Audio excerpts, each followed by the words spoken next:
The history of medicine is kinda crazy. Name literally any herb, spice, or other thing, and it's probably been used as a medicine. Here's 5 of the craziest medicines I've found.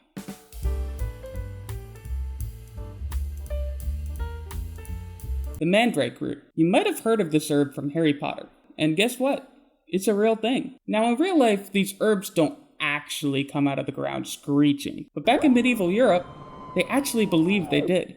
In fact, they believed that the screech was so loud that you would literally die if you heard it. So, instead of plucking up the root themselves, they would tie a dog to it and have the dog rip it out for them, while they were standing a safe distance away. When you think about it, that doesn't really make any sense, because dogs have ears too, and they hear even better than we do. So if we would die hearing it, you would expect them to die also.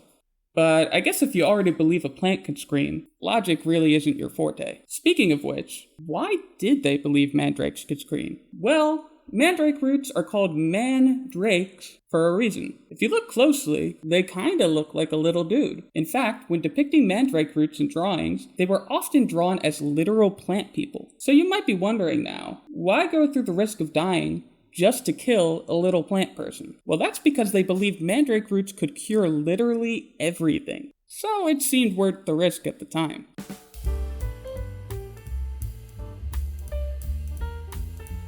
Step back a couple years to ancient Greece and Rome, and we find another miracle plant called Silphium. Now, this plant was really used for everything. It was used as seasoning, perfume, aphrodisiac, and medicine. It was even used as contraception, which is either a great or terrible side effect for an aphrodisiac, depending on what you're looking for.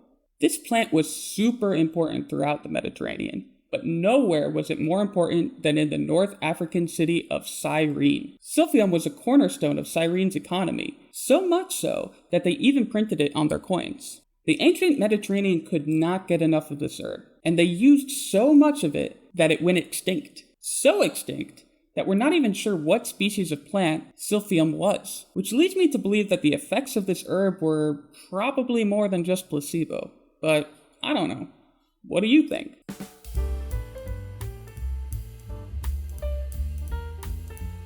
Step back even farther in time into ancient Egypt, where I guess Silphium hadn't been discovered yet. Without Silphium, the ancient Egyptians wanted to do the dirty without putting a bun in the oven, so they had to get creative. Somehow, those freaks landed on crocodile dung as a viable option. So basically, they would take a pile of dry dung from the Nile, stick it up their lady parts, and wait for it to melt. They believed that after it melted, it would form some sort of barrier inside. Now, I don't know how effective it was at stopping baby making, but I guarantee it was excellent at creating UTIs.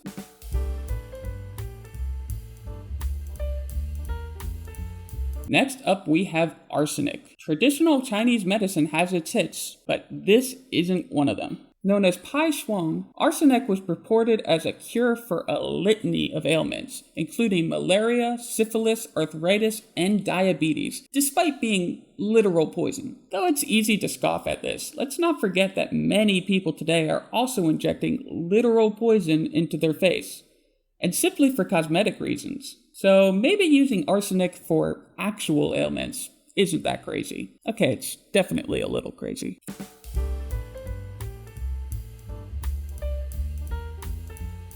Last up, we have meth. Yes, meth, like Breaking Bad meth, crystal meth. Back in the day of our great-grandparents, going to the pharmacy was awesome. You could get heroin mixed with cocaine in some little bottle of liquid, bring it up to the soda fountain, and have it turned into a root beer float. Given that precedent in pharmacology, it's no surprise that when methamphetamine was synthesized in Japan in the year 1919, it became a huge hit. By the 1940s, everybody was taking it, famously including Mr. Mustachio himself. After taking meth, his doctors described him as fresh, alert, active, and immediately ready for the day. Clearly, the pinnacle of health. Now, you probably knew all of that already, but what you might not have known is that meth is still legal today in the United States. Well, kind of.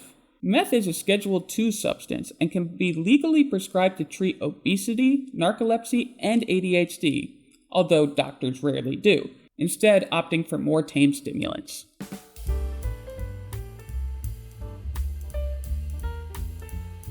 So that's it for today's video. What do y'all think? Which medicine did you find to be the craziest? Are there any you'd bring back?